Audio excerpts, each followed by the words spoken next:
वरिष्ठ नेता आराधना मिश्रा मोना हमारे साथ मौजूद हैं। मैम, आज आपने छुट्टा जानवरों को लेकर सदन में अपनी बात उठाई और सरकार कह रही है कि हमने इसके लिए करोड़ों रुपए बजट में प्रावधान दिए। कैसे देखती हैं?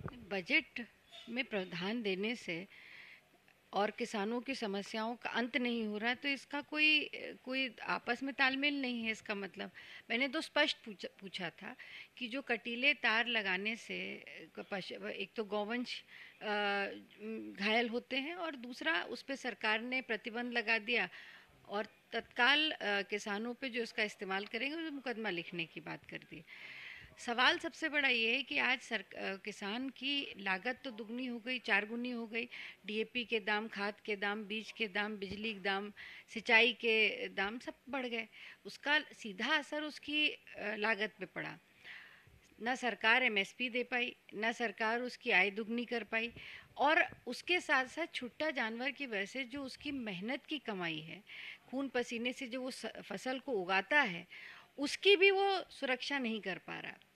दिन भर वो उस फसल बोता है, उसकी देखभाल करता है, और रात में पूरा परिवार जो है वो बारी बारी से फसल की सुरक्षा में लगा रहता है।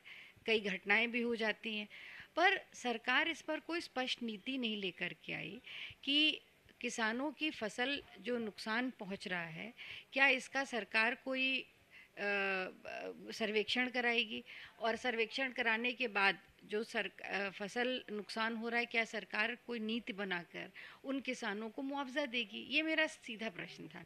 इस पर सरकार का कोई जवाब स्पष्ट नहीं आया। यहाँ तक कि उन्होंने सिर्फ इतना बताया कि वो गोवंश के लिए उन्होंने गौशाला बनाई। अब गौशालाओं की क्या स्थिति हम सब देख रहे हैं। सैकड़ों गौशाला में गाय मर रही हैं क्योंकि उनको वहाँ पे उचित साधन नहीं है, ना खाने की व्यवस्था है, ना रहने की व्यवस्था है, ना पानी पीने की व्यवस्था है। तो दोनों तरफ से गोवंश के नाम पे जो सरकार अपनी पीठ ठोक रही है उसकी सेवा के लिए, उस पे भी नाकाम है, और किसानों की फसल की सुरक्षा करने में भी सरकार नाकाम है। उसके साथ साथ उसको मुआवजा देने की भी कोई स्पष्ट नीति सरकार के पास नहीं अच्छा, है। सरकार में जीरो टॉलरेंस नीति की बात करती है। हर एक मुझे ऐसा लगता है संकल्प पत्र में इसको गिनाती हुई नजर आती है। चाहे प्रयागराज की घटना हो, चाहे सफ़ीपुर की घटना हो। दोनों घटनाएं मैम कहीं ना कहीं से बड़ी घटनाएं हैं। प्रयागराज में जिस तरीके से खुलेआम गोली मार दी गई, उसके बावजूद अभी तक कुछ उस पर एक्शन ना हो पाना, कैसे देखती हैं? देखिए, बड़े दुख की बात है कि जब सदन चल रहा हो और सरकार का बजट पेश हो रहा हो, और उस बजट सेशन में मुख्यमंत्री जी और सरकार दावे कर रही हो, कानून व्यवस्था को लेकर के बड़े बड़े आंकड़े प्रस्तुत कर रही हो, और इस प्रदेश के बेखौफ अपराधी सलामी दे रहे हो इस तरह का जघन्य अपराध दिन दहाड़े करके, तो इसमें तो सीधा सवालिया निशान अगर है तो सरकार पहले जवाब दे कि इस तरह की घटना हुई कैसे। और कोई नई घटना है तो सीक्वेंस ऑफ इवेंट है। जो घटना आज से कई वर्षों पहले हो चुकी है, जो मुख्य गवाह था उस घटना का, उसके ऊपर आक्रमण होता है। तो और उसमें सरकारी एक गनर की अंगरक्षक है, उसकी भी मौत हो जाती है। दो लोग उसमें बुरी तरह से घायल, उनका इलाज चल रहा है। तो सरकार तो पूरी तरह से, इससे बड़ा प्रमाण और क्या चाहिए कि सरकार असफल हो चुकी है कानून व्यवस्था के नाम पर।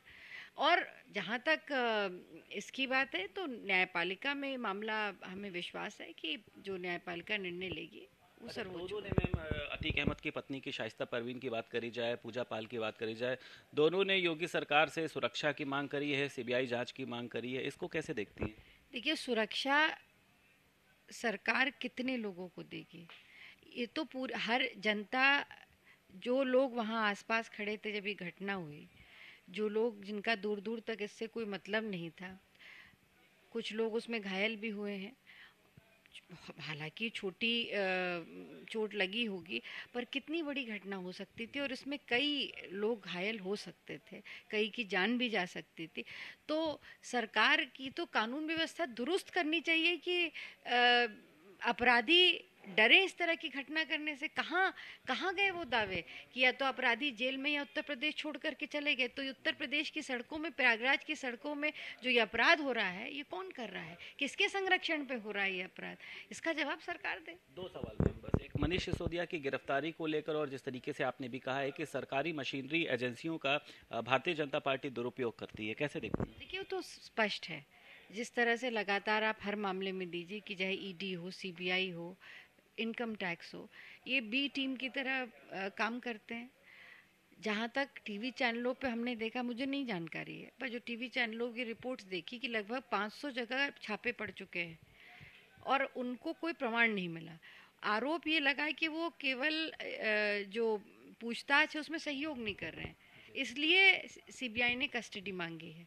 तो मैं ये जानना चाहती हूँ कि जो राजनीतिक पदों पे लोग हैं, उनको डराने के लिए, धमकाने के लिए, वो मनीष सिसोदिया जी का मामला हो या इसके पहले आदरणीय सोनिया गांधी जी को ईडी ने बुलाया, घंटों बैठा के रखा, राहुल जी को बुला के रखा, ऐसे बहुत सारे राजनेताओं को बुला करके दबाव डालने का प्रयास जो सरकार ईडी, सीबीआई और इनकम टैक्स के माध्यम से करती है, तो इसमें कोई दो राय नहीं रह गया। अब तो पहले तो ये आरोप विपक्ष लगाता था, अब तो ये जनता भी ये जान रही है कि इस तरह का काम सरकार कर रही है, सबके सामने है। महिलाओं के लिए सेल्फी कैंपेन अभियान आज से शुरू करने जा रही है। 1 करोड़ महिलाओं के साथ सेल्फी ली जाएगी, चाहे उज्ज्वला योजना हो, चाहे महिलाओं के ऊपर कानून व्यवस्था को लेकर बातचीत हो। देखिए, जिस तरह से कानून व्यवस्था पूरी तरह से ध्वस्त है, सबसे पहले तो बेटियों की सुरक्षा के लिए उनका सुरक्षा के लिए व्यवस्था करनी चाहिए। बहुत शुक्रिया मैम। हमारे साथ कांग्रेस की वरिष्ठ नेता आराधना मिश्रा मोना मौजूद थी, जिन्होंने साफ तौर पर कहा है कि भारतीय जनता पार्टी महिलाओं के साथ साथ कानून व्यवस्था पर पूरी तरीके से फेल नजर आ रही और वहीं सरकारी एजेंसियों का दुरुपयोग करती है। लखनऊ से वीडियो जर्नलिस्ट एस के वर्मा के साथ संदीप खेर, भारत समाचार।